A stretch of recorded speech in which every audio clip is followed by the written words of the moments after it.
Hello and welcome back to another Out of Spec detailing video here from Clear Detailing in Northern Colorado. Mr. Connor is here with me today with the new Out of Spec Rivian R1S. Him and Scott actually just picked this up from the delivery center out in Normal, Illinois from Rivian. And in today's video, we're going to be going through a full build quality analysis, walking around the exterior of the vehicle, looking at the fit and finish to see how this thing is quite literally screwed together. We'll jump inside, talk a lot about the interior materials, because Rivian, in my opinion, probably makes the best interiors in the entire car industry. I know, big statement there, but I've been so impressed with this.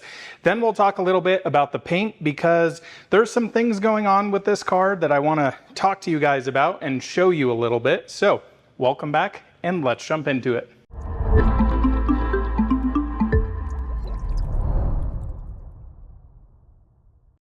Good afternoon, Mr. Connor. How you doing? I'm doing well. Welcome to our new Rivian R1S that we have for the next 2 years.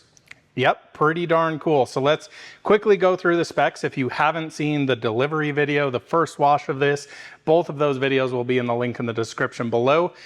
Tell me a little bit about the spec on this. So midnight black, aero wheels, what's the battery pack, what's the motor situation? Yeah, so we spec'd, we had the choice to kind of configure Rivian however we wanted. And I have to say a huge shout out before anything to our viewers who used our Rivian Refferal Code, link in the description, who made it totally possible for us to get, just like a dirt cheap lease on a Rivian. We just put the referral code points towards a lease. And we basically have this thing for like under $400 a month. Wow. with nothing out of pocket. So that's pretty amazing. So while it is a $105,000 sticker, big boy spec, we spec'd a dual motor with every option. It really isn't costing us that much, and that is 100% due to the viewers, and that's why hopefully they used our referral code, because we told them we're putting it back into Rivian content for them. Yep. So this is our new Rivian R1S. We found it in inventory actually, but it was actually, I think, pre-built, pre-finished production, I guess. So already spec'd out. Yeah, so yeah, they kind of have every configuration or popular configuration planned. We selected this. I called Rivian and said, hey, do not send it to Denver. I want to pick it up at the factory. Okay. And so I'm not sure if the car that we actually ordered they sent on somewhere else, but this was built basically to our specification at the factory, and we did a factory delivery experience, which that video is on Out of Spec Reviews. We basically spec'd it kind of how Scott wanted it. It's her company car, so it's black paint, which is quite expensive. $3,000. That's a lot for black, but it's a nice black. It's a metallic black, really rich, really deep. I love black cars when they're clean, but they can really annoy you. And so we have some plans on what we're going to do with this into the future. And then I think she chose correctly the Ocean Coast interior, which is my favorite Rivian interior. Now, because this is not a tri-motor or a quad, it actually has the standard interior, which I prefer over the Ascent interior. Oh, really? Is Why it is that? Ascend or Ascent? Ascend, yes. Ascend, and then Ascent is the motors. Right, yes. Yeah, they have the one with the D is the interior and the T are the new motors. Okay. I don't know, I think I got that right.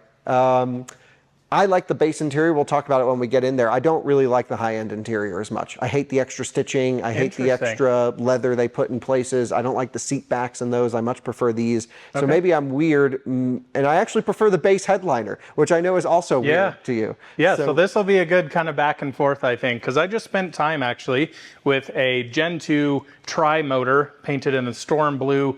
I forget the interior color. It's the cool one. Yeah, slate sky. Slate sky. Insane interior, but like lots going on as you're talking about, almost arguably too much maybe at times. So I would agree there. So this is a dual motor, max pack, with 145 kilowatt hours. Right. Yeah. With performance, right? Yeah. So that's a software update. That's not a hardware. Yeah, we would have never chosen to get the performance upgrade because we bought this. Well, originally, to back up, I wanted an LFP. I wanted a base R1S. I wanted to do content on what is the cheapest Rivian versus whatever car we have in test, Vistic, EX90, because we're going to have all that. We're going to do a big SUV thing towards the end of this year, and I wanted to have the benchmark. So I want a Lucid Gravity, I want this, and a couple others just to be in the longer term fleet. And I got a little bit worried because the LFP battery from Rivian is assembled in China and shipped as an entire unit. It's not just the cells, but the entire battery. and we've all heard the tariff stuff going on. And I kind of got just the feeling from Rivian, because I kind of asked someone, and I'm like, do you think like we'd be okay with an LFP? Are you going to keep that for a while? If they said yes, I would have gone for one. And they were like, go Max Pack. Oh, interesting. They really said go large or Max. And I So was kind of similar to what Tesla did with the rear drive Model 3. LFP's gone now. Yeah. They use the bigger battery pack in that. Yes. That'll be interesting, because now that base price is going to jump up a lot without that LFP pack. Right, and it has, and well, that's the thing that there's no confirmation from Rivian that they're ever going to get rid of it. My understanding is they stockpiled a bunch of those batteries because their vans use that battery or a very similar one. Yep. And anyway, I just got a little bit freaked out because the scariest thing to me, even though we got an insane deal on this from the viewers using our code, I didn't want to have a vehicle that wasn't representative of what people bought or could buy. Sure. So if we bought this and 3 months down the line, LFP is gone and we're stuck with that, there's really no content we can make that's relevant. If we do a comparison test, then it's like, oh, well, Rivian doesn't even sell this one.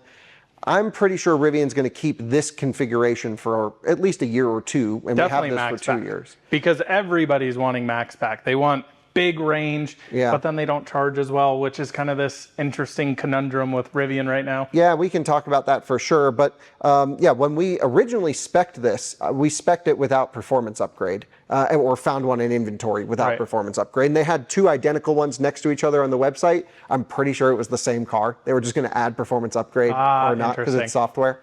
And so we spec'd it without, and then we set our factory delivery experience to be May 1st, which when we were there, they had just launched the new leasing programs, which made this thing like thousands of dollars cheaper. Nice. So we got super lucky, and it included performance upgrade for free at no cost because we bought it off the inventory site.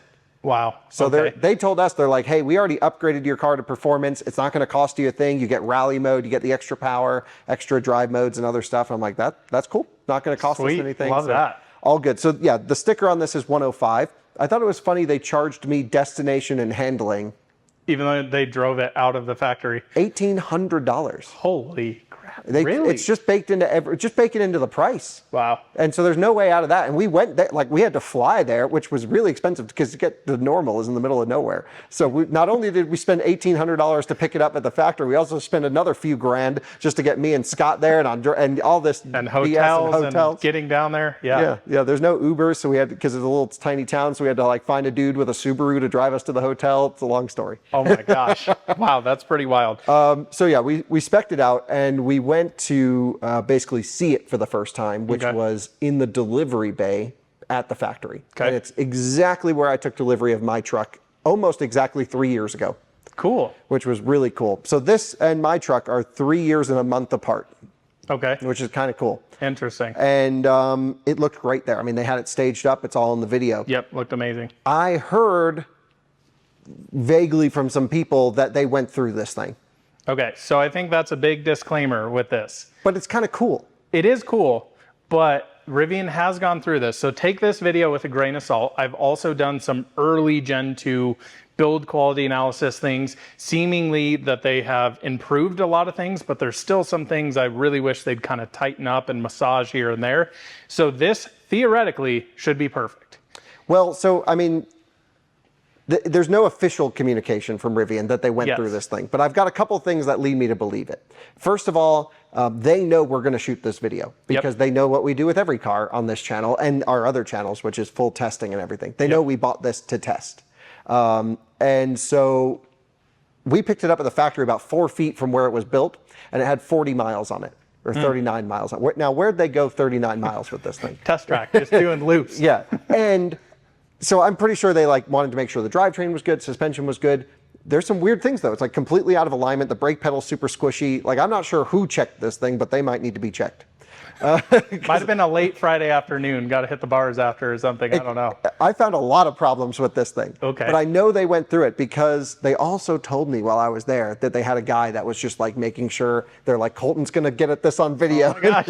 You know, kind of dial this in. Yep. Now in full transparency, that's what this R truck is. It's probably not representative if someone goes to a dealer or a delivery center and get one. To be fair, we do build quality reviews on those too. Yeah, as well. And press vehicles, anything in between. And that's always something I'm very upfront with. Press vehicles theoretically should be perfect. Now, the cars you see that are customer delivered, they might have their issues, but we've also seen some cars that are like dialed in. That's customer delivered vehicle. And it's like, wow, this is super impressive. And there's some real oversights in this car that I'm surprised they let not just us, but anyone take delivery of. The steering wheel's got some weird material issues with it. You drive down the road with right-hand lock on. Yep. You know, there was three main rattles in this vehicle just from taking it fresh. And so that's the disclaimer. We'll also talk about through the video. We're going to Rivian's factory, you and I. Yep. And just a few weeks to meet with the end-of-line people, because I think they take your build quality videos so seriously, as every automaker should, because it is representative of what people are buying. And I think it'll be a cool opportunity for you to see their side, and maybe for them to learn from you and you to learn from them about what they do when the vehicles roll off the line. So that's going to be, hopefully, I think we got permission to film, is what Scott was telling me. Cool. So it sounds like we'll have a video coming on that. Yeah, if not, you know, we can always share what we experienced there and talk through, because, you know, the reality is they're mass producing these cars, and for them to sit there and go, ooh, this needs to be tweaked 1 millimeter this way and that way. Okay, that's probably not realistic, but also, like, people are spending a lot of money on these cars. If you're going to walk into Rivian and go, boom, here's a check for 105 grand, you kind of want a car that's going to compete with BMW, Audi, Porsche, Mercedes, that is of that build quality. So take that into consideration. The Germans kind of have that not completely figured out, because we had a new Macan in here with issues. But yeah, when you spec like a paint to sample Porsche, like that thing's dialed. The thing is dialed. Like, they are literally actually going through, measuring every panel, adjusting it, getting it perfectly dialed in. That's my kind of way to do it. But granted, those are more money than that. They are. They definitely are. So let me just tell the viewers what we did with this so far. Okay. We have not, well, here's what we did. We picked it up from the delivery center and I drove it straight here, 1,000 miles on a road trip. I then ran the car through a touchless car wash. And then we just washed it here, contact wash, but very safe contact wash. Yep, exactly. So any swirls, any imperfections in the paint was there on delivery. Yep. We wanted to make sure it was clean, representative, so you guys could see through it. It wasn't like, hey, we just brought a filthy car in here and started making a review. I don't think that's fair to Rivian or any OEM. No. So always try and do that, doing the safe 2-bucket method, all of that fun stuff. Had quite a few bugs on the front end, so got all that clean. And the paint was completely naked. If you haven't seen that video, when you spray water on there, it was just sheeting water. I could definitely tell there's no wax, no sealants, which I don't really expect these cars to have. The interesting thing, though, I've actually talked to a contact at Dr. Beasley's that said they are working directly with Rivian to not only sell their products, they have a lot of vegan leather interior care, but they also do end-of-line polishing and things like that, and use Dr. Beasley's products, which are actually pretty high-end. I would say actually very complicated products to use. I've tested them, made reviews on their stuff. It's a little interesting, to say the least, but I'd be curious to see once we go out to the factory what that whole situation looks like, because I've watched plenty of videos on them. Boom, quickly sand it, see a guy with a rotary in there polishing it out. And Rivian has had some issues with dust nibs and things like that, leaving basically dry spots all over paint, especially early Rivians. Your truck, I think we found like 10 to 15 of them all over the truck. Just well, and they probably went through our truck as well, which almost made it worse. Exactly. Because they have people touching them and buffing on them and doing stuff, and they're probably trained enough to be dangerous, but not enough to really get things dialed in and do it properly. And that's definitely not speaking for everyone at Rivian. I'm sure they have master detailers and stuff, but you know, just from what we can see on our side is we can tell they're working on the vehicles, even just normal customer delivered vehicles.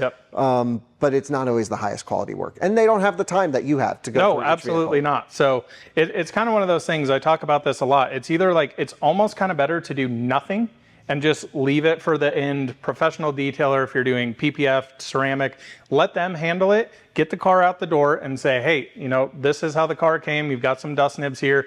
Instead of sanding areas down, basically taking away all the orange peel and having a big spot in the car without any paint on it, like, I don't know, there's some weirdness there. But I think I want to start here first talking about exterior fit and finish. So you walked through this car, I would assume, kind of looked over it. Was there anything that was like, wow, this looks really bad, this looks really good?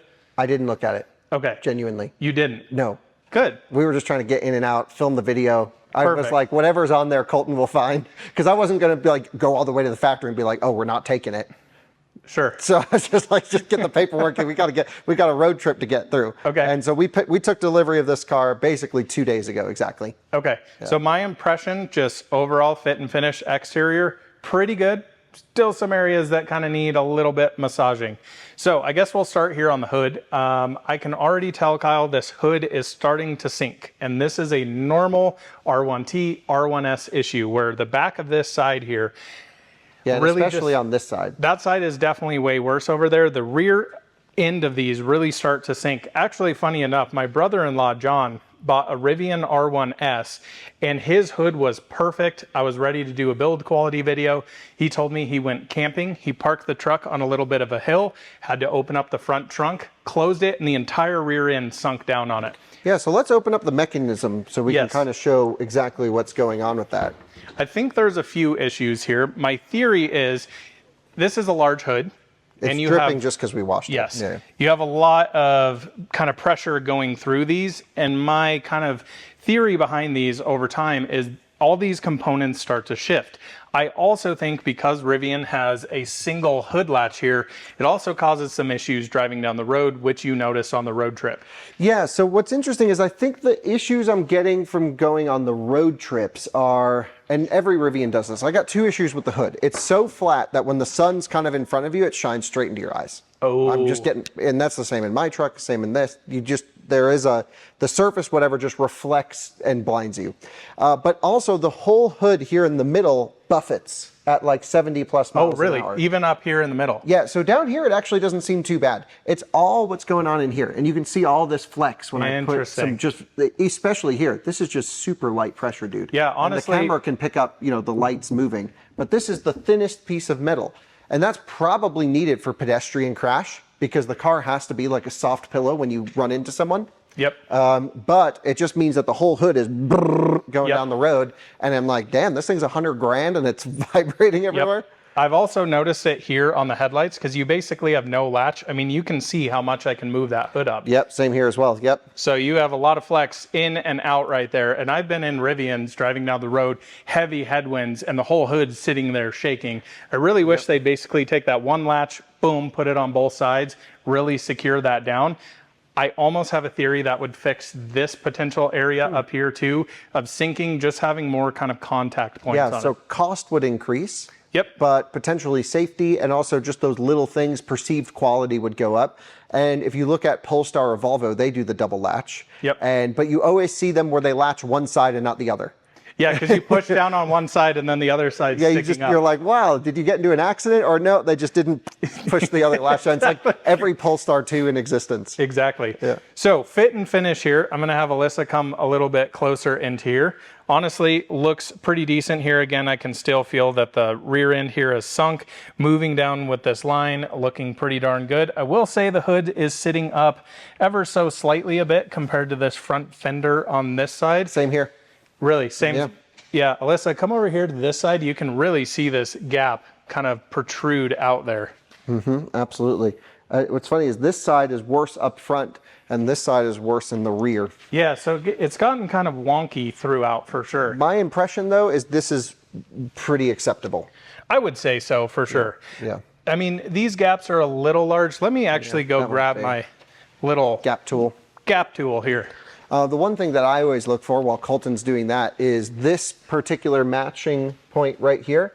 And you can see it's pretty damn good. I mean, obviously you can tell they're 2 different pieces, but I was impressed with that. And I see a lot of issues with Rivians there. The other first point I look at too on R1S is exactly where I'm looking here. I look at all the 9 million roof panels to see how they line up. And if you just hold it a little bit lower, you can tell some are higher than the others. But in general, I think this is 100 times better than the first R1S that we had in here, and better than other Gen 2s that I've seen. This rear cap is thermoplastic going up against other pieces, and I think they've had a hard time getting this piece dialed in. This has been an absolute nightmare for them because these pieces seem to, I don't know if when they're making them, they kind of warp. So what you'll see here, these horns, as I call them here, never normally line up. This one looks really good, especially on that side, this looks really perfect great. right here. But then this gap doesn't look so good. Right, and you'll see that this panel kind of warps throughout. So I still would like to see that get a little bit better, but I'm not exactly sure on how to fix that. Yeah, I guess the question for all of these is where do you draw the line? You know, at what point do you refuse delivery? At what point does it become unacceptable? And after walking around this one, I haven't found a thing that maybe we will in the video, but I haven't found anything that to me is like, yeah, I'd like to see improvements, but nothing is unacceptable. Yeah, totally agree with that. What I do find unacceptable is like, you know, Drew's Rivian, the other black press Gen 2 we had in here where the door was literally contacting the fender. Drew's Rivian also came with wrong badges. Yeah, that's right. He's got a dual motor on one side, which would be indicated by having a yellow around all of the letters in there. And then the other side is like this one. So you got one's the quad badge with the yellow. Yellow, yeah, and then the other side is the dual. And his is a dual motor truck, so it shouldn't have the yellow. Yep. Exactly. Which is kind of funny. We've also seen dual motors with like yellow calipers installed on them. Yeah, exactly. Exactly. So I just want to quickly look at this and see how large this gap here is. So that is right about 6 millimeters if you come to this side here, Alyssa. That's a lot. That is a lot. So honestly, what I've kind of come to the conclusion of 4 millimeters is pretty much kind of ideal. And this is going to be way, yeah, that's even less.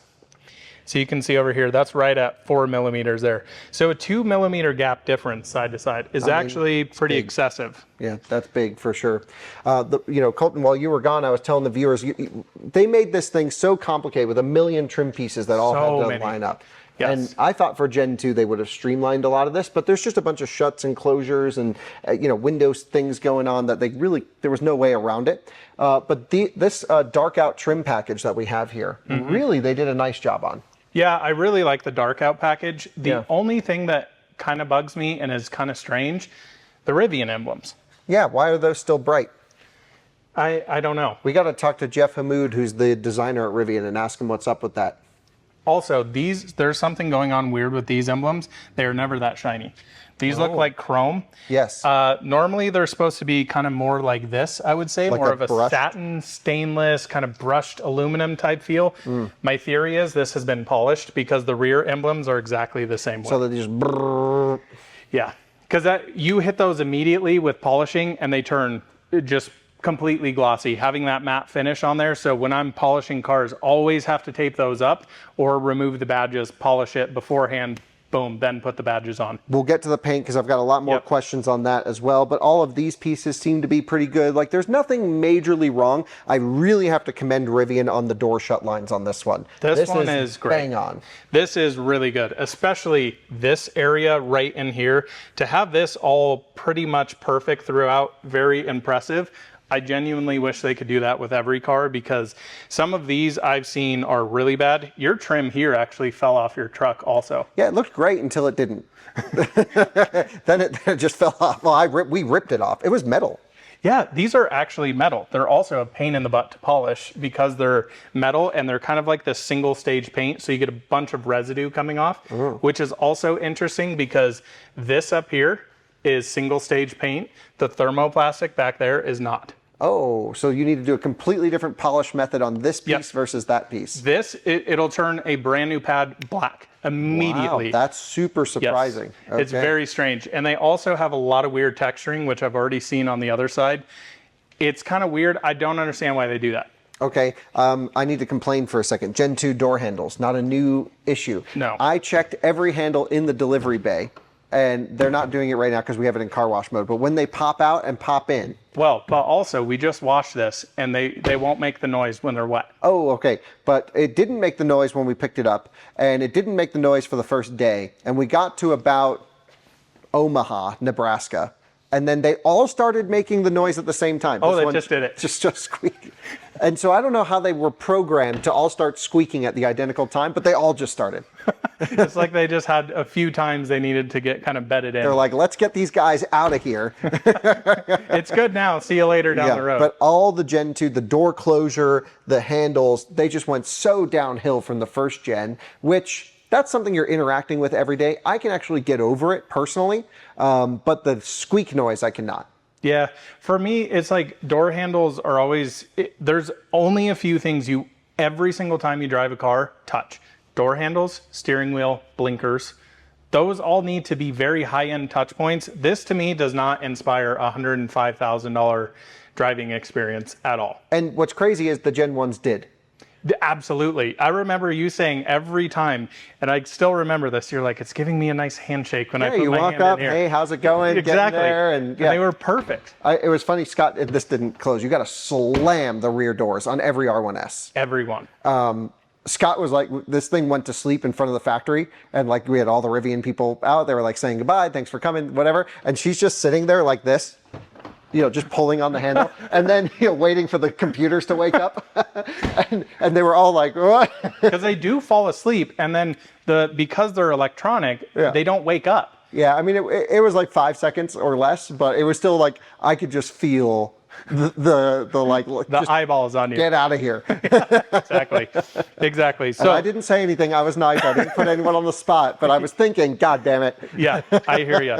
So let's continue around the front end here. So we've looked at the hood, some small little issues there with that sinking, but again, looking down here, this alignment looks fantastic. Importantly, no paint missing here. It seems like the passenger side is kind of the issue side. I don't know what's going on there. Maybe it's the assembly points aren't quite right on there, but it's been a little bit of an issue. I've noted it on multiple cars.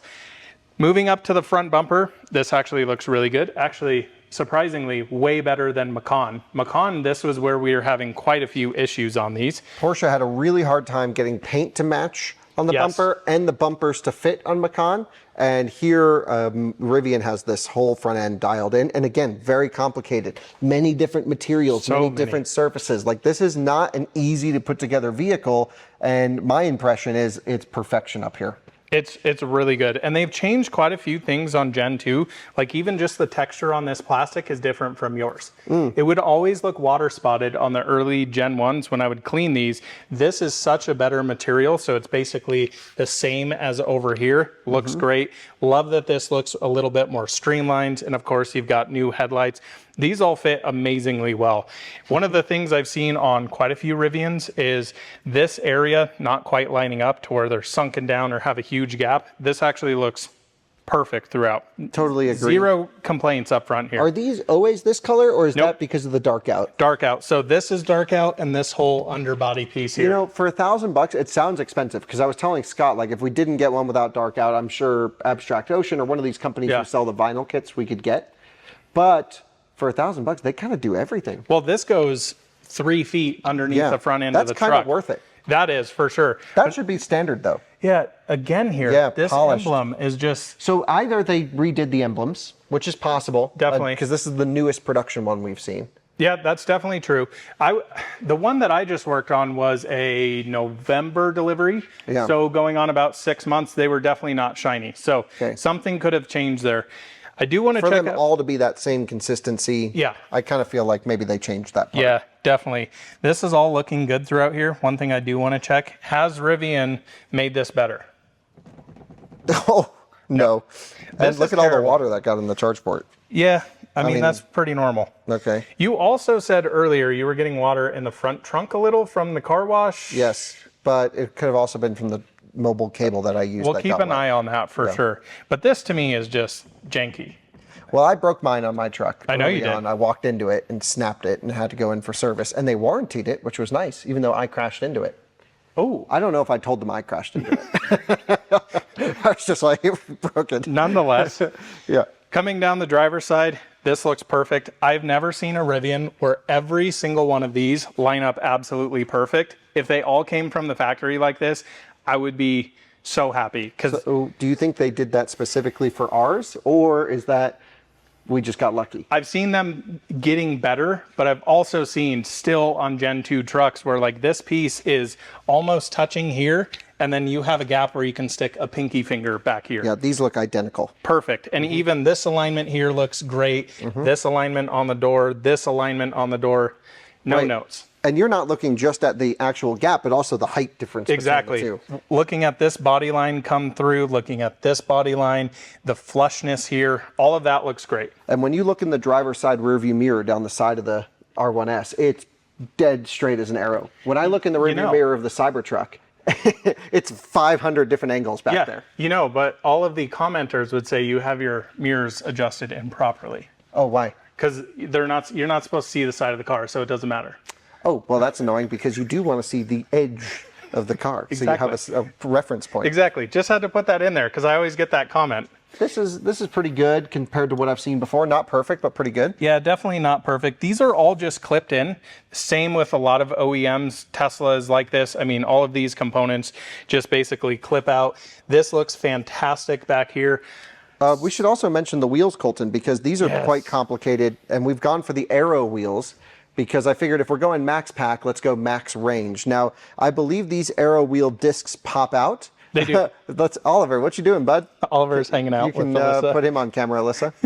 Hey, Oliver. He's a good boy. He's hanging out. So yeah, this basically satin cover here all pops out, and then you have a little bit more exposed wheel. I really, really like these wheels. Rivian, in my opinion, nailed these wheels. These are one of my favorite of any OEM out there. So you're glad we got them? I love them. Because if I were to choose a truck on styling, I'd get the 22-inch sport wheels in black for this. And Scott agreed, but the extra, I think Rivian only says 3 or 5 miles of range. We had to get, because if this thing loses a race to Vegas by 1 minute, you know all the comments are going to be, well, should if you have had the bought range wheels. Aero wheels, you would have won. Yeah. So honestly, around here though, it is rare to see range wheels. Nearly every single R1S, R1T I work on, all terrains, every single time. Well, and that's kind of cool because it is built for off-road. Yeah, totally agree. Not this spec though. Although Scott will take it on some dirt roads and stuff. Dude, looking at here, this whole piece doesn't line up. Yeah, back here, but this is good for Rivian. Okay. So I will give them a pass on that. This is getting better. But I want you to notice, look at how terrible the orange peel texture is here. It looks completely dull. Yeah, not good looking at all. One thing I want to see, they've fixed all that. Maybe not completely. I can look at it flex here. Yeah. Look at all this. Yeah, definitely a little bit. But it's better than a lot of them, I will say that. Okay. These colors I've noticed on quite a few of the new dark out packs don't match. Oh, okay. Some you mean of front and rear part? Yeah, color-wise. So this one looks good. That could be a supplier issue because you may have a batch of 1,000 of these and 500 of these that come in and they're slightly different colors. Honestly, this one looks pretty good. Very pleased with everything here. They're doing a good job in that regard. Again, I don't know how much of this is down to they prepped the heck out of this car or not. But back here, I did notice a few things. So number one, noticed a lot of polishing residue and a lot of the cracks. I'm noticing here, and again, this could be a change, but I'm seeing it down here.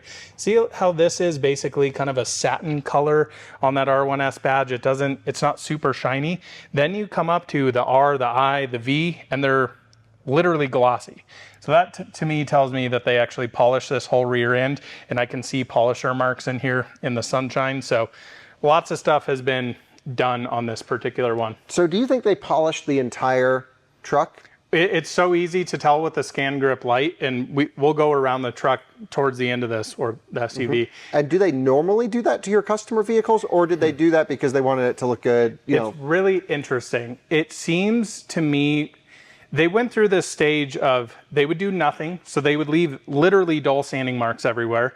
I made a video about it. I think Rivian saw it and then said, hey, every single service center needs to go through and polish these trucks. And we spoke to the guy here who does that. And they were literally every single R1S, R1T that would come through, they would polish everything. And they would ruin them. They would do terrible things because, all of this, if you get polish or compound on it, turns bright white. I've had brand new ones that the fenders were completely white on it. They're a pain in the ass to get off.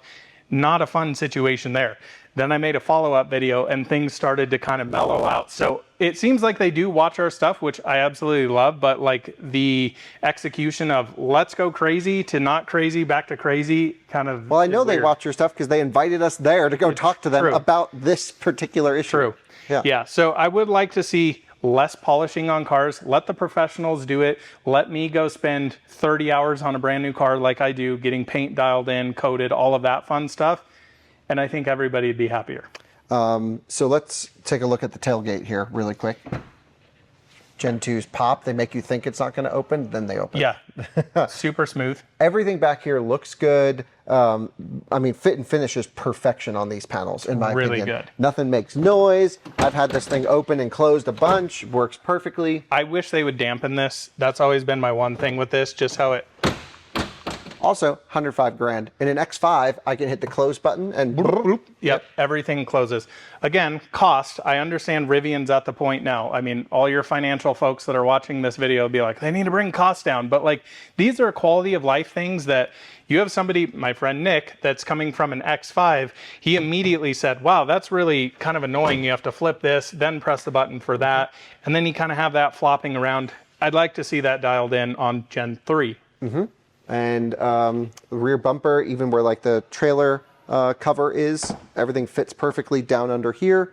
I love the dark out pack. I'm really glad we went for it. I'm kind of bummed that they polished those, or that's just how different badges are different. I think to really solve this, we need to go down to the Rivian Service Center. I can tell you they're not supposed to be like that. Okay, well then that's kind of annoying. Yeah, I would totally agree, because they should be satin. They should match this. But I think you and I can both agree, the exterior of this, no major issues, really good, very thrilled. Yeah. I'm actually pretty, like if this was, you know, a normal, not to say we're not a normal customer, we paid for it like we're a normal customer, but if they didn't know it was us and this was delivered, I'd be thrilled. Oh, I'd be thrilled too. And I'm a very particular person.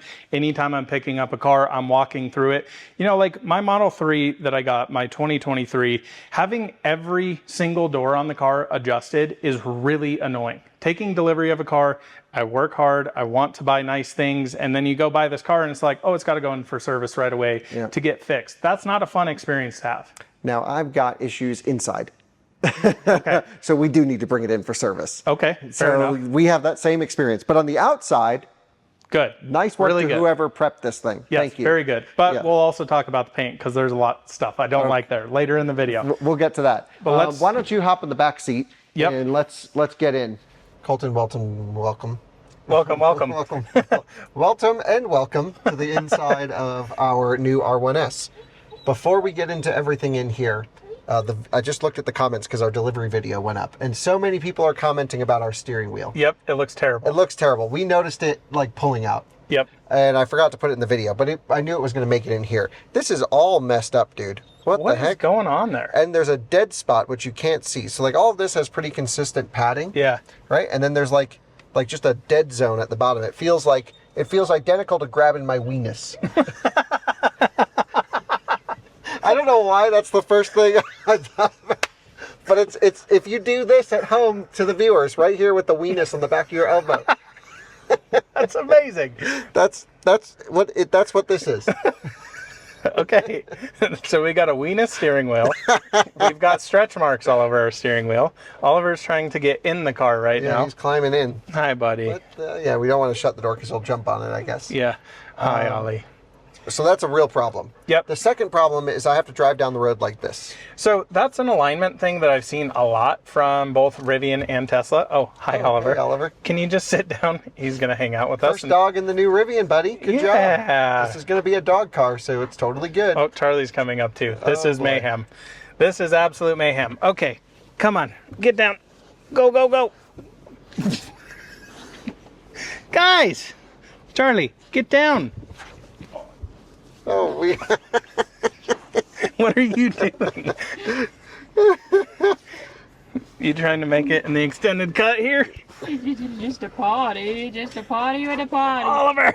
I want to get the RGA. Oh my God. So we've broken in the Rivian now. It's had dogs in here. It's had dogs in here, so it's officially used. Okay, so Gen 2 interior. There's a lot of things you like on this over the Ascend interior. Tell me a little bit about that. Well, we'd have to get out to show you. Well, you can see it in here. Number yeah. one being the headliner. Yeah, good point. I don't like Alcantara headliners. Okay. I prefer a... Cloth? Yeah, whatever this is nice honeycomb texture. Yeah, I don't like this at all. Why? This feels rental car spec to me. No, it looks nice. Rental car spec would look terrible. This looks great. This is like a nice scratchy surface. Yeah, I don't like it. So that's one difference. Yeah. Door panels have a lot more stitching on them, as well as the back of the seats. Their stitching is terrible. On the steering wheel, what Rivian does, they're always totally misaligned. So here, this is like a nice, normal steering wheel plate. They put this like nicer leather on when you get the upgraded interior that has stitching that never lines up. It looks bulgy. I don't like that. Same with the doors and the door panels down here, viewers. Look on the new, you know, like the higher end interiors when you spec tri and quad motor, they have stitching all through here, and I think it looks terrible. And this just looks great to me. It's basic, it's simple. This is meant to be, you know, like a sort of a utilitarian vibe. You know, premium but not pretentious. This has got that. The nicer interiors kind of don't, in my opinion. They tried to put just too much stuff everywhere. It's a lot of different materials in there. Like you have plaid floor mats. Yeah. You have like a different cloth material on the back of the seats. I love this. This is great. Yeah. Yeah, and I like the yellow in here. Yeah, I do like the yellow. The plaid to me is just not it. Yeah, so I mean, we can do an interior comparison at some point in the future, but I have to say, like, I love this interior. It's almost perfection. The only thing I would choose is a dark headliner and a dark steering wheel center. The steering wheel still bugs me in these. It's too bright white in there. Yep. It is interesting too, I haven't really noticed this until lately. They have started to change all these colors actually with the different color interiors. Like the slate sky that I just worked on, this is more of a goldy bronze. This is kind of silvery now. Okay, interesting. And I think the green is also the same, but I think the black interior is very similar to this.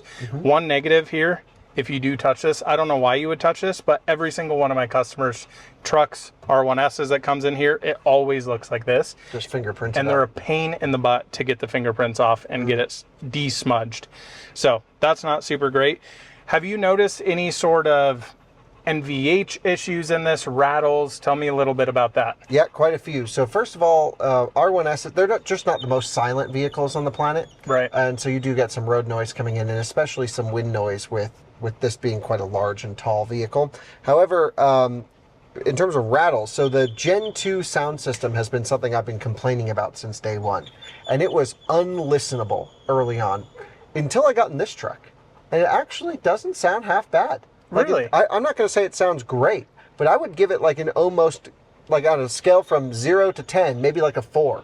Which is That doesn't seem great. no, like it was a 1 before. Like it was a 1, and maybe I'd give it a 6. The problem is, like, you still can tell that whatever speakers they're using are cheap. Like, they just don't love to be played at high volume. But it's actually totally serviceable now.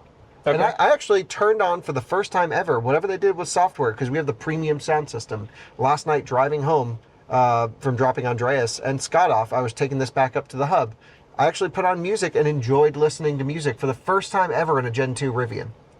What happened from Gen 1? Because the Meridian in your truck rips. Yeah, the Meridian was great. Then they went to like Rivian Elevation Audio, which is like how to just make the crappiest audio system known to man.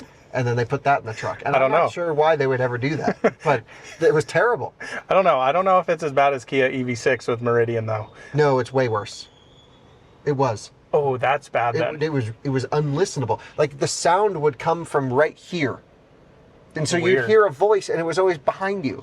And then I still haven't played anything with Tidal and Dolby, because I want to play around with that too. That's when it really gets messed up, I think, in the Gen 2 stuff. Because they try and move the subwoofer sounds to like speakers that can't do subwoofer stuff. Can't handle it. And they blow out on the dash. And I was, recently, we were at a Rivian audio demo thing at like South by Southwest. And they were like, had very few Dolby songs they wanted to play in this like Dolby playlist. And I clicked another one. The guy's like, oh, well, I don't know. And I'm like, well, let's see what this song sounds like. And that speaker about popped out of the dashboard. Nice. And I'm like, bro, this sucks. Why are you doing a Rivian audio demo? Like, just go and launch people. This is going to convince people not to buy the car. And he's like, yeah, I know, it's not good. And I'm like, the Dolby guy's over there. He's like, dude, come in my trailer. I've got the real setup in his Airstream. And so anyway, I'm sure it might go back downhill, but just using Spotify, set audio streaming quality to high. The subwoofer doesn't completely blow to bits like it did in the R1T Gen 2 I just had on test. Yep. So I was actually pretty not thrilled, not excited, but I can accept this sound system. I still think this should be the base sound system. They just need to license audio systems from Tesla.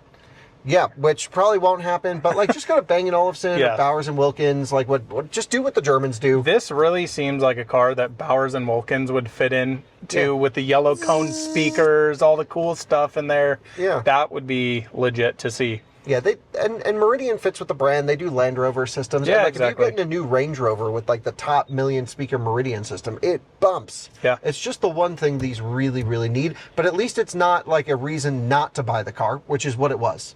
Right. And so now at least it's listenable. And that's also one of the reasons we got the upgraded sound system was I'm like, we're going to keep hounding them to software update to make it better. And they've done a lot already, and there's still more work to be done. But I just hope they offer speaker cone replacements or upgrades. Or if there's an aftermarket company out there who can put a banging system in this thing, let's do it. Let us know for sure. Yeah. So you also had some rattles coming from visor area up here. That's right. So we had some rattles on delivery coming from this Right. rattle, and it's still kind of... Oh, I can hear it. I can really hear it right here. So it still does it. Okay. So there's a rattle in this piece, which we heard immediately pulling out of the delivery center. But when the bass hits, it seems like everything rattles. So there's a rattle from the speaker grill over there. Could be that, not sure. There's a rattle from the window switches on my side. Interesting. I don't know about on that side. And there was one in the rear that Scott was noticing while we were driving down the road, but I don't remember where it was. Also, the passenger rear seatbelt, or on the driver's side, didn't come out for us. Alyssa, see if you can pull that out properly. Oh, Oh, works fine now. It wasn't working the other day. weird. Yeah, we couldn't. Scott was trying to get buckled up, and like, I don't know. It didn't sound like it was the seatbelt catching, like, you know, for like emergency stop or whatever. It just was like all bound up or something. But Weird. that seemed to work this time. Interesting. I gotta say, my biggest negative with the Rivian, I think, is the NVH on these. I'm surprised how loud they are for the class of vehicle that they are. My EV9, for example, way quieter than this. Agreed. I think that's a little bit of a shame. I do think it's the styling on the exterior that creates a lot of that on the inside. I also think it has to do with Rivian glass, not using acoustic glass. If you didn't know, Rivian glass breaks very easily. Yeah, they need to do that Porsche acoustic glass, but then you lose all your cell service. That is very true. Speaking of glass, this, which is pretty amazing. Yeah, and I can open it up here for you or close it off. Why doesn't every OEM do this? It's not clear when it's on, when it's open. Right. Because you always get this like sort of hazy look out of it, Yep. which I don't like. Okay. But when you close it, I actually think it looks great because it diffuses all the light, and that's how I would keep it all the time. Yeah. Still makes it feel nice and airy. Definitely blocks heat doing it closed. We noticed an immediate difference when you swap that over. Yeah, and again, that came included oddly with the sound system. This is like a premium feature type. It was like vision, light, and sound or something package. Weird. Why would that be tied together? GM does the same thing, by the way. Like a lot of automakers tie together a sunroof feature and a sound system feature. And those are like totally two different things. Interesting. Yeah, I know, like on, I don't know, some of my dad's trucks, it's like it's $1,500 to get a sunroof or something like that. And you can just spec this, but obviously they come with glass no matter what, but having it electrochromatic is very cool. I think that's something that a lot of OEMs need to go to. I'd be interested to kind of heat test this versus the new Model Y with that silver coated top roof panel to see which kind of heats up more and which kind of reflects more. Does it also do the roof glass in the rear, Alyssa? I'm going to try it out real quick. I So don't think it does it? I'm going to open it up. So that just stays as is. Standard. Okay, so it's No. just this front piece. Okay. Didn't know that. So you put the kids at the back that you don't like. So is that like this, or is it clear? No, it's clear. It's clear. Oh. Yeah, so the kids you don't like sit in the third row. Okay. You're going to get sunbaked back there. Some other things that I have to commend Rivian on is the new driver assistance system worked pretty well for us. Okay. And so, you know, that also just made dealing with the alignment issues a little bit nicer because you're not just sitting there like just there, and it's all hands-free now in Gen 2. Cool. On pre-mapped roads, so it's got cameras looking at me. It also seems... Yeah, you can see there's actually a camera inside of here. It's more in the sunshine, you can see it. Yeah, shout out Magna. They did this. That's mirror. cool. Yeah, same one that we've done like a whole in-depth. Before it was sold to Rivian, back before they sold this product, we did like an in-depth thing with them on Cool. this mirror. So That's really neat. And it works really well, and it works great in practice. So I'm pretty excited about that. The other issue I have with this Rivian is it just doesn't drive great from a suspension standpoint. Totally agree. And we've mostly spent our time driving R1Ts, not R1Ss. But I get in this thing, and it feels so nervous on the road. Like, the body's always doing this. And Yeah. I'm going down the highway, and it's like, can't stay straight. You know, Scott was having a lot of issues where she would, like, break away from driver assistance, and we'd, like, sway all over the place. It's got this kind of wallow that you feel in. It almost feels like something underneath is disconnected, and it feels kind of awkward, like you were saying. Yeah, and I need to drive another new R1S to see if, like, somehow I just have missed that. And I've always driven T's for the most part, and the T drives great, but this just doesn't drive well. And Probably because it's longer wheelbase on the T. This is shorter wheelbase. yeah, but it just feels like the subframes are like the bushings have fallen apart. It's wild. I've never, to me, Rivian suspension has always sounded clunky as well, going over bumps, lots They of make noises in the front, things going, it kind of sounds like your Cybertruck a little bit when Yeah. you're full throttle over like a railroad track and it feels like the entire subframe is going to fall out of it. Yeah. You kind of feel that in here. Yeah, The other, little clunks and Yeah. stuff, and some damper squeak, which is normal. And it's a very complicated suspension setup. But clearly, the Germans would never let a vehicle leave the No. factory driving like this. Now, the spider web of capability of what this can do from a performance Huge. standpoint to off-road to highway cruising, massive, which does come with some compromises. But I just think all the stuff they upgraded for Gen 2 was to improve cost. And while they did redo some of the R1S suspension and kinematics and overall settings and tuning and valving, I still think this drives pretty bad. And I've never, I guess I spent quite a bit of time in the Gen 1 R1S because we had one as a long-termer for a few months. The silver one, a couple months? I don't know. We had it for a while. And I don't remember what I thought about that. I think Andreas and Jordan drove it to race I don't to remember Vegas. R1S's feeling like this. I This really feels don't. worse. Something about this one drives wrong. It really does. And torque steer is nuts on this thing. Yeah, what's up with that? I mean, I had torque steer in the new quad motor when I tested that over the summer, and we have a video on that. But dude, sometimes I come out of a corner. Sometimes this thing's dead straight. Sometimes I got to be like this much opposite lock just to hold it straight. It kind of has the Hummer EV feeling where the steering goes super light, Yes. especially like under launch control or heavy hard throttle, and it's just like wandering, and then you correct it, and it's just like, Yep. yeah, it's very strange feeling. Very weird. And so basically, I'm gonna bring this in, and when they align it, I'm gonna have them check the torque on everything. Yeah. Because I don't want to have a vehicle in our fleet that's not representative. Yeah. But I almost get the sense that they, like, the first 40 miles they put on this thing at the track, now I don't know if they did this or not, they just absolutely beat the crap out of it. Because it feels kind of old, and the brake pedal is so squishy. I've never felt a brake pedal just like go to the floor. It feels like there's like air bubbles or something in there. Yeah, Very it's like strange. they boiled the fluid and left the boiled fluid in there. And I checked the discs, they don't look like they were hard on them or anything, but this pedal just, zip, that's the floor. Yeah, really strange. Very weird. And my Rivian doesn't have a brake pedal like that. No. And neither do any of the Gen 2s that I've driven. But these are also different brakes from your quad motor. Nope. No, Nope.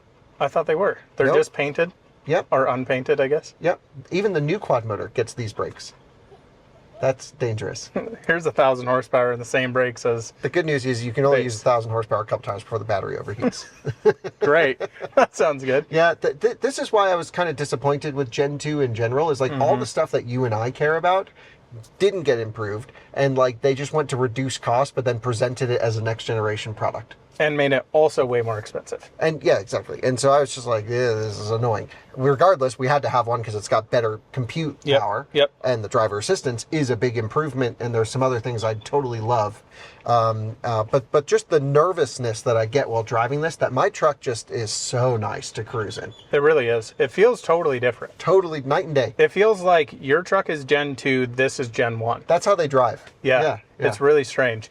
So other things in here, Rivian interiors, I still say this to this day, I think they make the best interiors in the automotive market, bar none. Yeah, visually and also with the material usage. Now, yeah, we've got a couple issues here or there, like we mentioned, but visually, this is just perfection. It's stunning. It's got a lot of the Volvo vibe, is what I always said when it first came out, but it's better than that. It's like, I drive an L322 Range Rover, which is the Range Rover from 02 to 2012 or so, and it's the best car ever. And this is like the next gen Range Rover, because it So went downhill nice. at Land Rover after the L322, and it feels like this is the next gen L322. Every single touch point in here feels great. The only thing on Gen 2 I would say that doesn't feel good is now the door button to Yeah. open it instead of having the normal old grab handle. Everything else though, No comment. Yeah, door thumb sucks. Yes. I can get over the button on the door handle thing. You don't mind it? I mean, I don't prefer it, but it's, yeah, whatever. I like the old one better. I go for the handle in mine. Now, thankfully, this does have a handle. It does. Are you supposed to use that? It doesn't hurt anything. Okay, so it's not like Tesla where it doesn't. No, Yeah, because you don't have the frameless. seal. Yeah. Yeah. I mean, pretty impressive though. The rattle when you close the door. It was quite a bit. What about this one? Oh God. Oh, Yeah, that sounds still terrible. Still doesn't Oh, sound right. it sounds like they forgot to plug something in there or screw it down. Yeah, that's just the Gen 2 Rivian thing. We knew that coming into this. Yep. This is no surprise, but There's it is even some annoying. weird things like this. I've been noticing this a lot. You have like this little butt crack here. Oh, thing. yeah. I don't know. It looks kind Yeah, of this strange. doesn't look totally right under here either. I also noticed like the stitching here is like, it's kind of protruding here. There's some weirdness going on. Yeah, that's with all Rivian stitching. They just need to get much better care at doing it properly. Yeah. How's the back seat back there, Alyssa? All good? All good. All good from Alyssa back there. All good. Yeah, I still love the back of these seats over the Ascend. I think they went too aggressive on some of those things. I still think there's no better place to be inside of a vehicle. Like, that, just visually, you've got the perfect view of the road, you've got a perfect seating position, you've got a perfect steering wheel. It's just, to me, I fit just right at home in these things. And honestly, I'll take my Gen 1 truck over any of the new ones any day of the week. It's kind of sad to say, Yeah, for but sure. the new quad motor better rip. It better shred. The one I drove was early prototype-y, kind of falling apart. I'm driving, hopefully whenever they come out, I'm going to drive it and we'll test it and maybe I'll get one. Does this still have the NFC issue to where your phone always goes to Apple Pay when you set it here? It didn't happen to us on the road trip at all, but we mostly used, normal charging things. Let's see. Nope, No, seems to looks work like fine. it works. Yeah.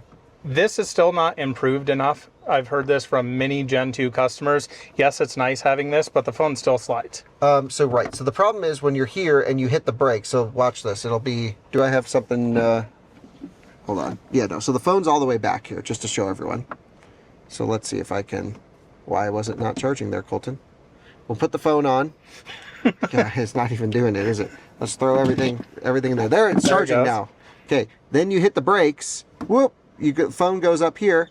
In this one, it has continued charging. Cool. So I feel like they have improved it. Our impression on the road trip here was this didn't give us any issues, That's good. which it gave me an issue the first time I ever sat in a Gen 2. Charging, hit the brakes, still charging. Nope, stop charging. Still Stop charging. charging. But stop charging. Why can't they do MagSafe here though? So there's like aftermarket kits, or you Yeah, can but just, like, why doesn't Rivian do that? I don't know, or you can literally just keep something here that stops your phone from flying. Or just don't use wireless phone charging. And Wireless phone heaters. Route the cable nicely up, through these little slots that they allow. So that's good to know. They actually did some more fixes on this. It's way better than other Gen 2s that I've felt. Yeah. And to me, this doesn't really actually bother me that much The anymore. press truck we had, I would set my phone here and my credit card kept coming up every Right. single time. That hasn't happened yet. That actually happened early. They said they were going to software update it to make it better. They sent a software update that said it fixed it, and then it kept happening. Okay. And it still might happen again. I'm not sure, but it hasn't happened to us yet in the first 1,000 miles of usage. Okay. So I've been thrilled with that. So a couple other build quality things we always talk about, software. You guys have done many software developments on what's been going on with Rivian. Your impression of latest, is it good? Is it buggy? How's it been for you? We have honestly not had any issues with the software in this vehicle, Good. which I know Gen 2s have been buggy. Our colleague Isaiah has a Gen 1, Yep. but TJ has a Gen 2. Yep. A lot of people at Out of Spec have Rivians, but Isaiah's truck, like, the screen's completely died on him. Oh, wow. Did you see that on Twitter at all? Didn't. Okay, I'm going to ask him to make a video about it. But so far I've been very, very thrilled with this, very Cool. pleased, no problems. Good. That's good to hear. Route planning has been good. Not great. Not? Okay. This is worth a whole video, but I hate that when you put in a destination, let's say we're going to go to a charging station in Nebraska, for example, it will tell you what you'll get there within miles, and it's always wrong. It's always pessimistic initially, and it doesn't say percent. So you're going to say 50-ish%, I would say there. Yeah, I'd want to know, and I just think it needs to be way more accurate. What we were finding is we would leave when the Rivian would say we'd make it there at like 9 miles of range, and then we'd get there at 35 miles of range. I kind of prefer that instead of going the other way, though. Yeah, but the question is, if you can't rely on it one way, is it always pessimistic? That's a good point. And yeah, Cool. a couple times we did get to charging stations at 1% in this. Fair enough. So software's been good. Materials in here, I think, are beyond phenomenal. Yes. I've done so many videos talking about Rivian interiors, and especially Ocean Coast here. A lot of folks have, serious concerns getting this for a dog car, a family hauler, whatever it may be. This interior, you can destroy it and it just cleans up amazingly easy. And the best thing is dog nails, things like that going over this doesn't scratch it, doesn't tear it like real normal leather would. So impressed. My Rivian is the perfect example of that. I've got 60,000 miles and no creases or anything in the car. Do you remember the farm truck I had here? Yeah, I put it in the video. Yeah, guy literally used it as a farm truck, and the seat was just like black. Cleaned it, and it looked brand new. Yeah, they're amazing. I love Ocean Coast. This is the interior I would pick. Maybe the slate sky and the top end trim. Pretty cool. But I really do like this. So, any other interior notes? No, I think, other than the heat pump making some noise when it's trying to heat the cabin, which is annoying, it's actually pretty quiet on AC.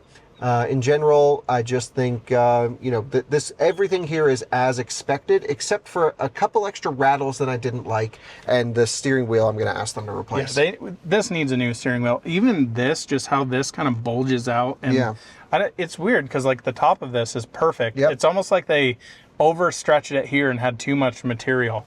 I will tell you, for anybody that doesn't know, stitching steering wheels are crazy. I hand did mine on my Model 3 because I did an Alcantara wheel. It is so unbelievably hard to do. Right, but still. You should be able to do it. Yeah, they got to figure that out. They really do.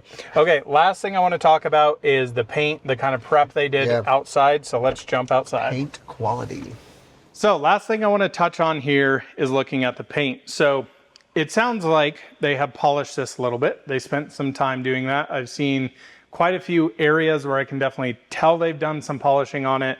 Quite a few, I would say, issues. So one of the areas, go ahead. Is polishing an issue to you? Yeah, it definitely is because it looks terrible. Mm-hmm. Yeah. So they probably had the best of intentions. Of course, yeah. But then they really scratched it up when they polished it. Yeah, so it's called DA haze. I'll show you exactly what that looks like. But essentially, that either means you're using dirty pads or using a polish that's too aggressive. So this could be a multitude of things. This car came in, it had some dust nibs in it. They went to sand it, then they went to compound and polish that stuff out, but they left a bunch of haze. This, for me as a professional detailer, is like, okay, if you're gonna do it, at least do it right. So either do nothing or do it right. Right, yeah, you don't want to go the halfway mark because then you got to do it over. Yeah, this entire car needs a full paint correction on it to get it dialed. Now, to be fair, when we pick this up from the factory, I'm not expecting a Coleton level detail finish. No. But I'm also not expecting them to go out of their way to scratch my car. Yeah, and it just to me is like, okay, so you spent time on this clearly.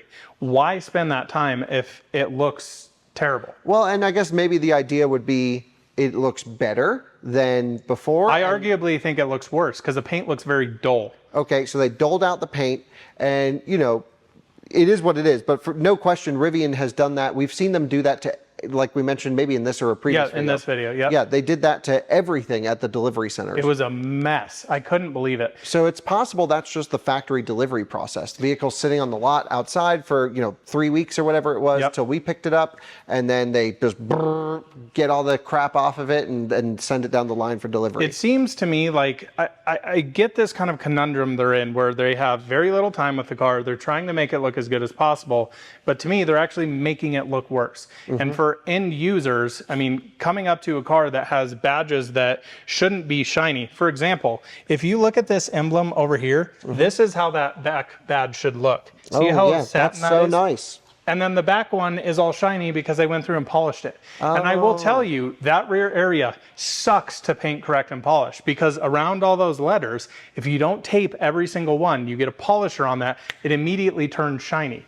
It sucks. I hate dealing with it. The ideal way to do this is polish it beforehand, then put an emblem on. What I've had to do sometimes, tear the badges off, make a template, paint correct polish under there, then stick the badges back on. Should we ask Rivian to reinstall the badges on the back? You could. I mean, they don't look OEM because this is OEM. That is not right back there. Okay. 100%. It doesn't So bother me Alyssa, either. come back here because I just want to show you what DA haze looks like. So I'm going to pop this up here, and we are going to get my scan grip light. Can you let me see this? So see up here, all of that haze in that paint. So what you should look at on paint is once this light hits it, it is 100% crystal clear. And as I move this around, you can see all of that haze. Kyle, can you see this I here? can see it straight from here. Here, Alyssa. So what I can tell happened is they came in and polished all this. They went right over the emblem and they couldn't get to the edge because I can see right around here. See how glossy that paint is? Yep. That's how the truck should look. Oh, so it's way deeper black all around the Way bed. deeper. Yeah, If I just went through and polished this section Dude, to it's perfection, ruined. it'd be 100% different color. And they went through all of this. You can literally you can see where they missed. inside the V. Yeah. So they just went right over the top of this, which you should never do. And then this whole section up here is the same exact way. Let's pop this down here. All of this, look at all this haze right here. It just looks terrible. It looks cloudy. It looks very dull. You got scratches all over it. This looks atrocious in here. That I'm not cool with at all. This to me It's is all like, fixable though, right? it's 100% fixable, but like, why go through this process of doing this to make the truck look worse? Yeah, so it almost looks more gray than black. I could do a section on here and it would be the biggest noticeable difference. So to me, it's like, if you want to learn how to polish, I will happily get on a plane and fly out there and come teach your guys how to polish, because that is not acceptable stuff. Yeah, that annoys me, actually. Now, I know it's just a lease and whatever, but yeah, that's not great. It looks terrible. It doesn't look like the color should look. No, the crazy thing is, here on the hood, where they have done very little of it, they did do some on the Yeah, hood I can here, see it, yeah. but it's less dull. But dude, there's just scratches and marring and marks everywhere on here. Yeah. And for them to, I know they went through it, I know they polished it, why is there so crap in the paint? Right. Didn't even get out what they had to get out. Exactly. So like, I just moved down the car, I can just see scratches absolutely everywhere. The whole hood here has scratches all over it. I can change this to go, let's go a little orange there, you might be able to pick them up. Just scratches absolutely everywhere. Yeah, that's sort of unacceptable in my view. That's kind of crazy.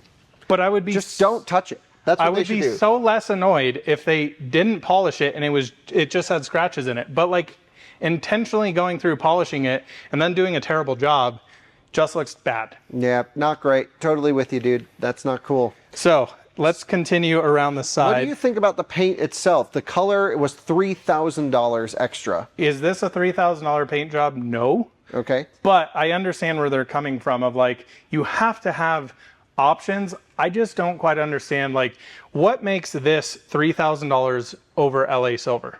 Is LA Silver metallic? Yeah, Oh. So then what's the difference? exactly.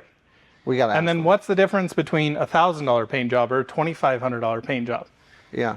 The paint price on this was quite a lot of money. Yeah. So I just had the, is it Slate Sky? No, that's the interior.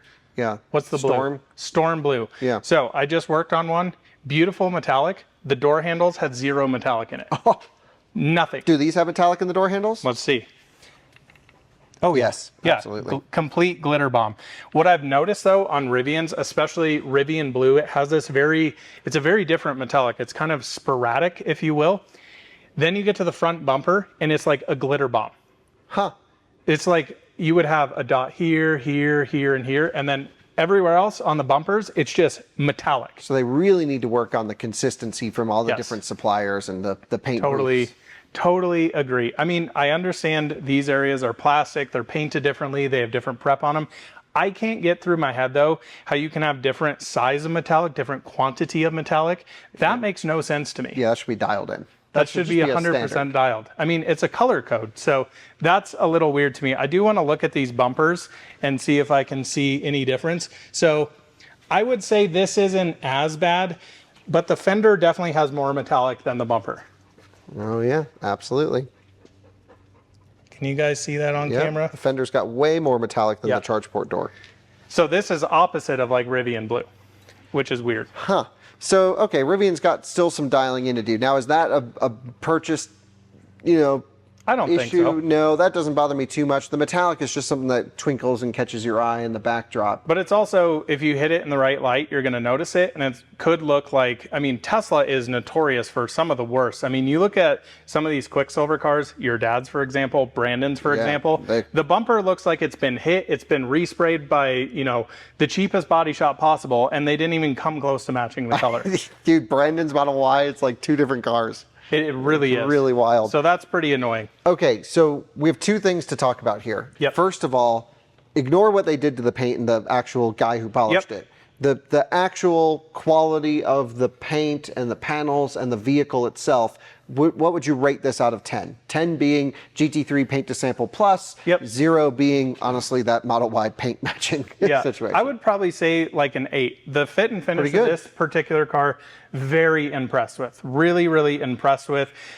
Looking at the texturing here of like orange peel, that's one of the ways you can kind of tell of like paint consistency and how even it looks. I would say it's good here on the paint. These kind of, I don't know what they call these sections up here. I would say they still need to work on these. I don't understand why this is the only section on the car that's single stage paint. Makes no sense to me. Yeah, that's very odd. And so, okay, that an 8 out of 10 is a really high score, and I would agree. I was very pleased when I saw this. Looking deeper and then seeing what, you know, all the people that have had hands on this thing. You know, what would you rate that work out of 10? I mean, this is like, I don't mean to be rude, but like amateur level buffing. Like I could hand you a buffer here and you could get a better result than that. Oh, I don't know about that, but I'm not even kidding. I could give you the polish, give you a polisher, you could polish it and it would look better than that. I don't know what they are doing. So 0 because they've made it worse? Yeah. Negatives? Yeah, it looks terrible. And that's the interesting thing. The Rivian told me, and it's not like a written thing. They probably would never want to communicate this, but you know, someone there told me that someone really spent a lot of time making sure this thing looked good. And in my impression, everything that we can tell clearly that was done after the factory kind of made it worse. Yeah, I totally agree. I mean, I've seen so many customer delivered Rivians that have less DA haze in it, that have just more consistent feel throughout the car. That to me is a real shame. And that was my feelings too when the service centers were actually going through buffing the cars. They were making them worse, because what folks don't understand, paint is very thin. Between your clear coat, your color coat, your base coat, and you know, any sort of primers and anything, normally is about the thickness of a sheet of paper. So take that into consideration, very thin. Let's check the thickness. Yes, we definitely need to do that. So understand, every single time you compound polish something, you're taking off microscopic layers of paint. So you're damaging it more. Why take that paint off in the first place? Well, look, I'm with you, brother. So we're going to go check the thickness. So now it's time we go through with our paint meter. Now this is not a super expensive paint meter. This has been calibrated though. So I've got calibration strips you go through.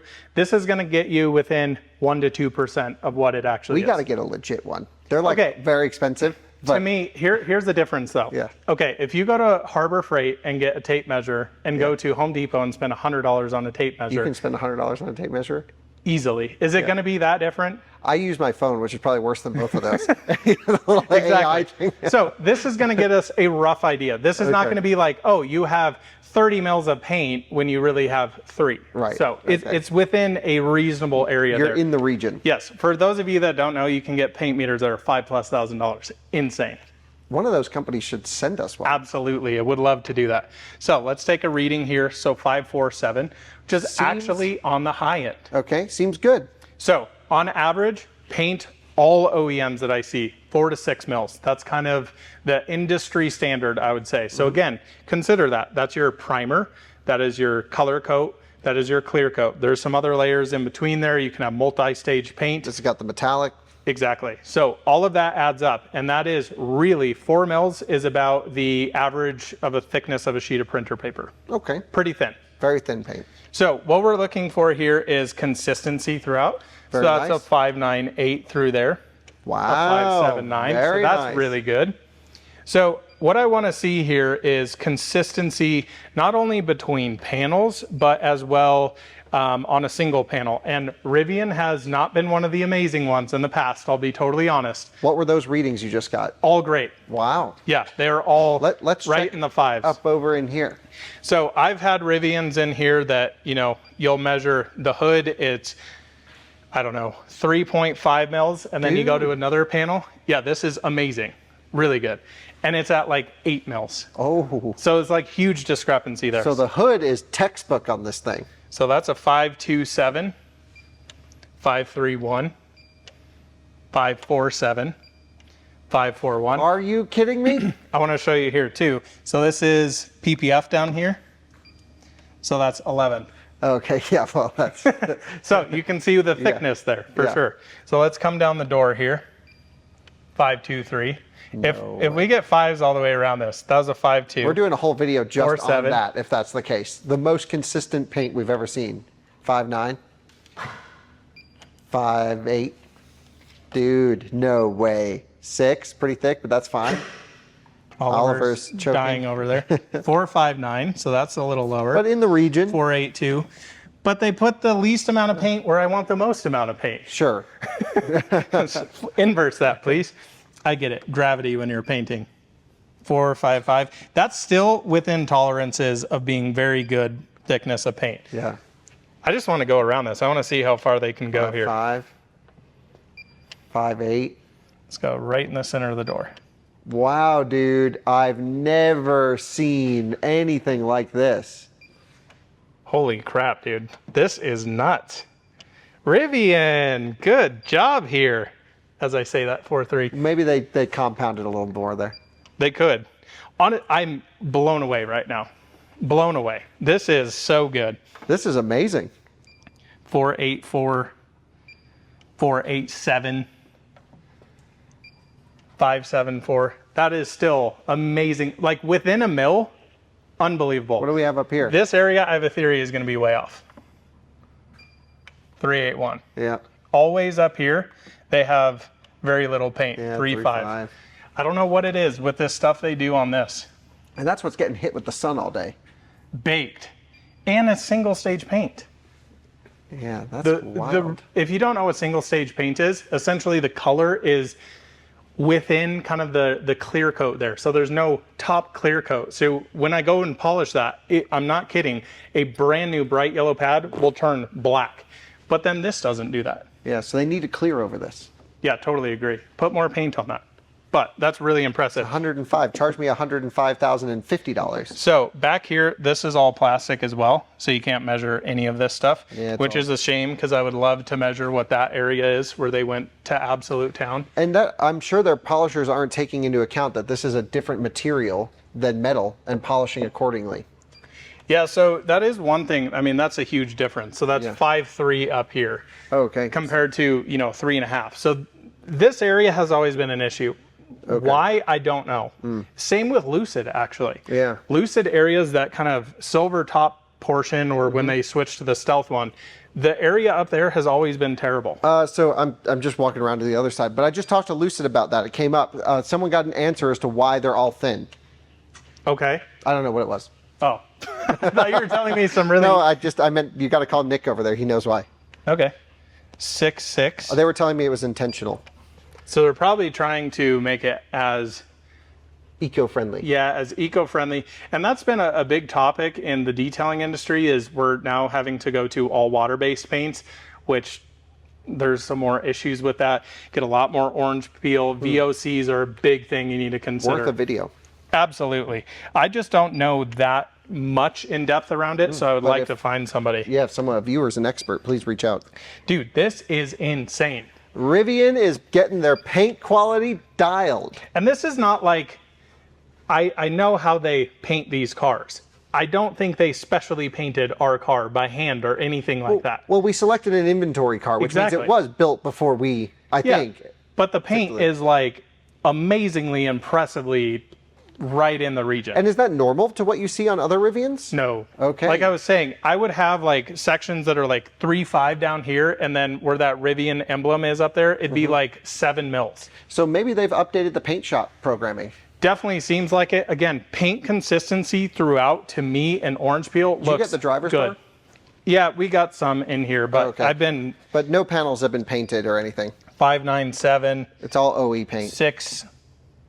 So definitely lower down there, 495, but Yeah, this is low on the bottom bits. wow, wow, wow. That's impressive. That is very impressive. 'Cause even my Tesla is like 2.5 mils to 3 mils either way. And what was the big? This was like a 2 mil difference. Like about 1.5 or so. That's pretty close. That's amazing, dude. It really we is. gotta.